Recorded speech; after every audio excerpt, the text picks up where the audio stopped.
I always begin my warm-up with Chuck just by simply leading him from both sides, including stopping and backing up.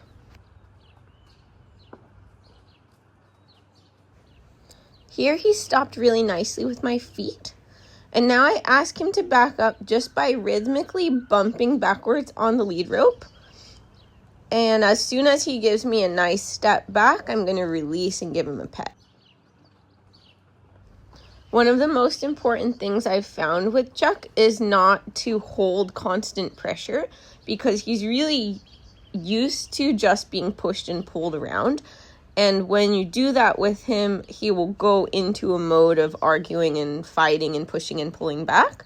So everything that I do is bump, bump, bump instead of a constant pressure. This pause is also really important. He really thrives in the correctly timed release and a nice pause afterwards. Here you can see he tries to cross over to the other side of me, and I use my flag and my hands and body to block him from crossing over. This right side is the weaker side to lead him on, so I really practice this side and try to keep firm boundaries. He tends to want to rush ahead on this side, as you could see right there. And if he rushes ahead, I'll just disengage his hind to stop him. Because he's feeling a little bit rushy, I'm now moving on to our second activity, which is our circle exercise. This exercise is the most important one that you can master with Chuck. It gets his mind engaged with you and connected with you, as well as working his body in a balanced frame. This is a nice long pause because he did his first circle really nicely. And now I get ready to send him out on his second circle by asking his shoulders to move out of my space. Now he's on a circle and just sped up to a trot.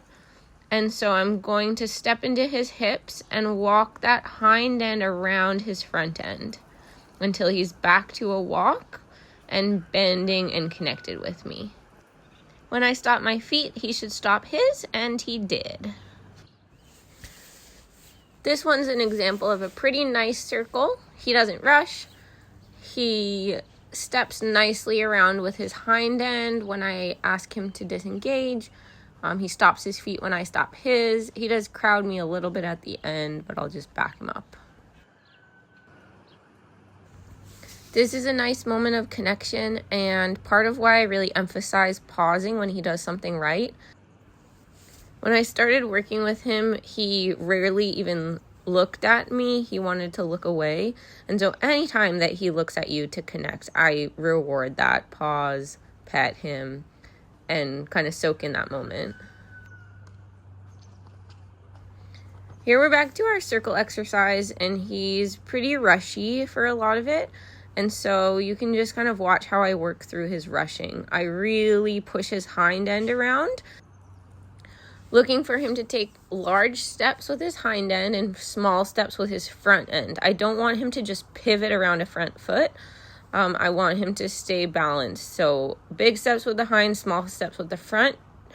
And when he can do it in a composed walking way, then I'll stop my feet, he'll stop his, and then we'll pause.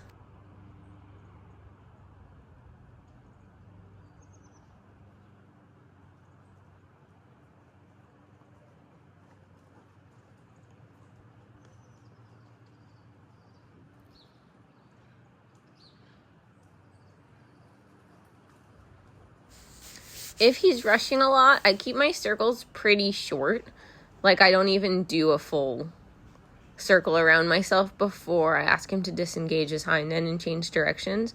And that just keeps his mind on me instead of on going forward fast.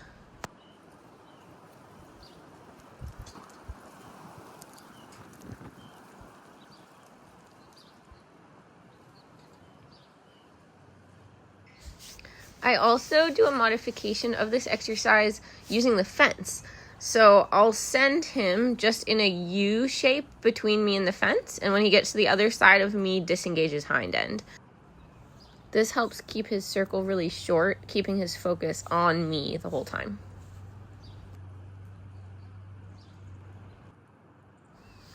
What I'm looking for before I get on him is that he can stay connected with me and in tune with me enough to stay at a walk when I'm asking him to walk and trot when I ask him to trot. This particular day, he was really struggling to stay at a walk. And so, though it's not my ideal way of warming him up, I did, after a little bit more of this circle exercise, take him into the round pen and lunge him mostly at the trot. When I'm lunging, my intention is not just to run him around to get his energy out. It's to specifically work on keeping him in tune with me and going at the pace that I want him to. If he's got a lot of energy, we'll just do a lot of trotting and some trot to canter transitions. I don't ask him to do a lot of cantering at this point because he really just isn't strong enough to hold a canter in a good balanced frame. He thinks he can. He will canter round and round and round, but it's not particularly useful, in my opinion, to developing him in a balanced way. So that's why we mostly trot with a little bit of canter transition.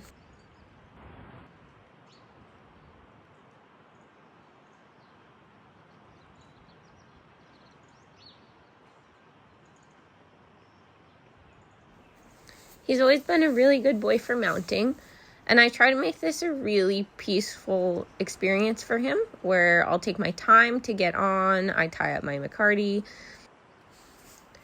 and then once I'm all set up there, before we go anywhere, I'm going to pick up on one rein and just ask his head to bend around. And I'm looking for him to just softly follow the feel of my rein. I'm not pulling his head around. And once he does that softly, release, let him go back to neutral, and I'll do it in the other direction.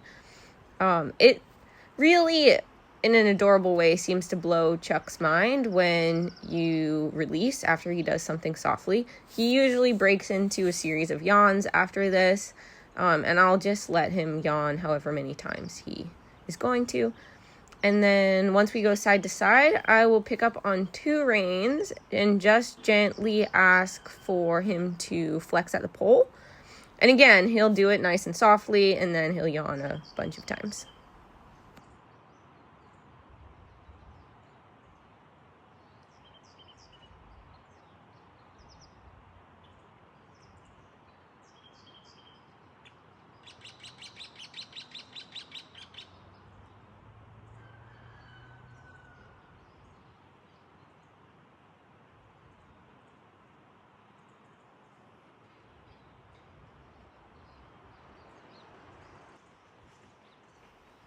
Heading out on our ride, I always begin by riding him on a loose rein and work on bending him around a circle with my legs, supporting with my hands, but I always ask him with my legs first.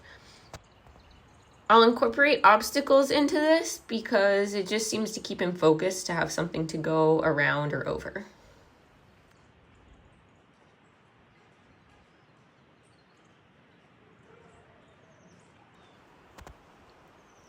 Here's a hind end disengagement to a stop, just like we practiced on the ground.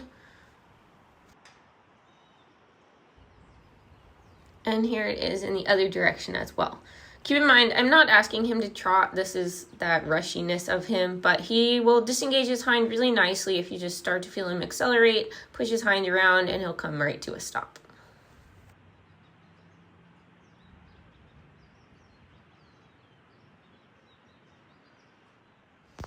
Here we do an obstacle course, and I sped up the speed, so he's not rushing. This is just fast motion video. And we just zigzag around some obstacles on a loose rein to keep working on steering, to keep his focus on me, and he just seems to enjoy obstacles.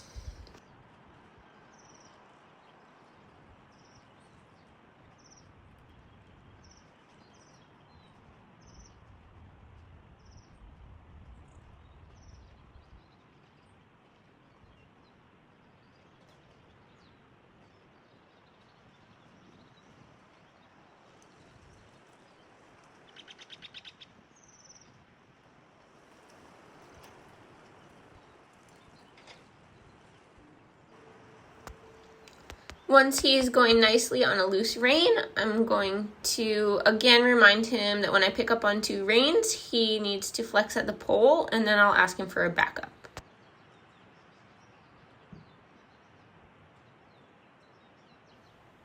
I teach a backup by picking up on 2 reins and taking my legs off of his rib cage. And if he doesn't go backwards with my legs coming off, then I'll just wiggle my feet a little bit to create some movement, and he should back up then.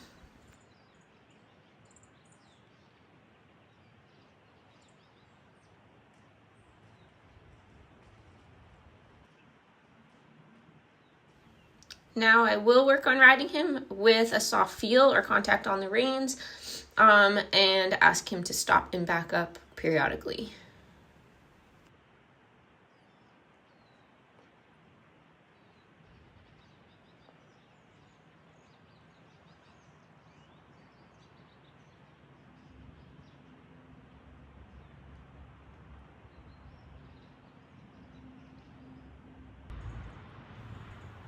And then we can start working on our trot.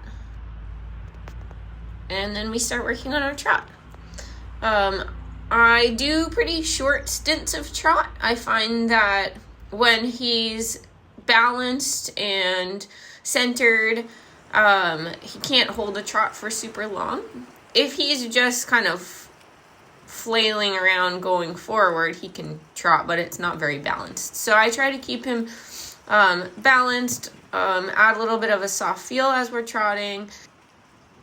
And if right now he can only hold it for half a circle, 3/4 of a circle, that's fine with me.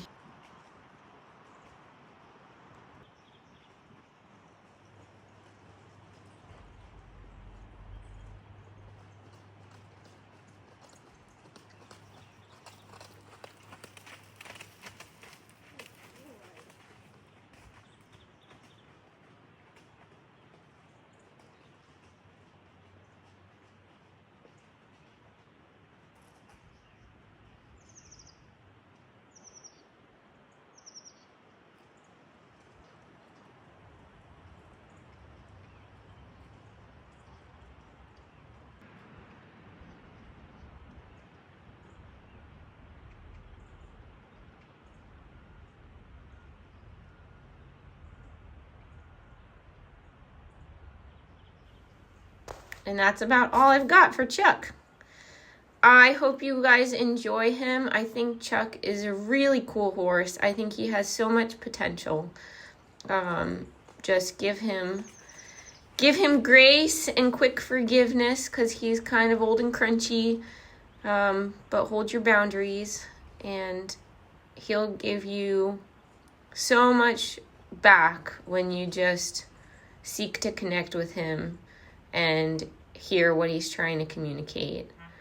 He's a really good guy. All the best.